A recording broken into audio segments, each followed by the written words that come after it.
বসেন বসেন। وسلم وبارك عليه ورحمة الله وبركاته. الحمد لله كفى والصلاة والسلام على عباده الذين اصطفى أما بعد. অত্যন্ত বরকতময় মাহফিল, আমাদের সকলের প্রাণ প্রিয় মুর্শিদ কেবলা শাহ সুফি ওলিউল্লাহ রহমতুল্লাহ আলাইহি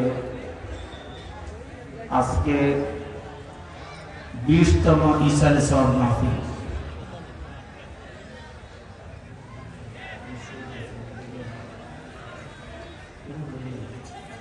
কততম কথা কয় না, এখানে বহু যুবক আছে যাদের 20 বছর বয়স হয়নি, ঠিক না বেঠিক? তো তারা মরহুম হুজুর কিবলা রহমতুল্লাহ আলাইহি, শাহ সুফি ওলিউল্লাহ রহমতুল্লাহ আলাইহি কেমন ছিলেন, তার আমল কেমন ছিল, তিনি কিভাবে মানুষের সাথে সম্পর্ক করতেন, সম্পর্ক রাখতেন, তার চলাফেরা উঠা বসা কেমন ছিল, এটা তাদের জানার দরকার আছে না? আছে। এই জানার জন্যই আমরা প্রতি বছর ইসালে সওয়াব মাহফিল করি। 20তম ইসালে সওয়াব মাহফিল। অনেকে ভেদনা করে দিন থেকে বাসিটি ভালো যায় আছে নি, এই কথা ঠিক না বেঠিক? আমাদের এই ইন্তেকাল বার্ষিকী, এটা হচ্ছে হুজুরের ইসালে সওয়াব। আজকের দিনে যেহেতু হুজুর ইন্তেকাল করেছে, এই জন্য দিনটাকে আমরা বিশেষভাবে স্মরণ করে এই দিনে আমরা এমন কিছু নেকের ব্যবস্থা করছি যে নেকগুলি আমরা হুজুরের রূহে বখশিশ করব। কথা ঠিক না বেঠিক?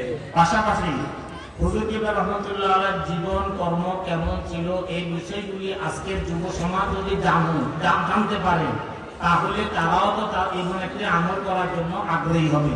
কথা ঠিক না বেঠিক?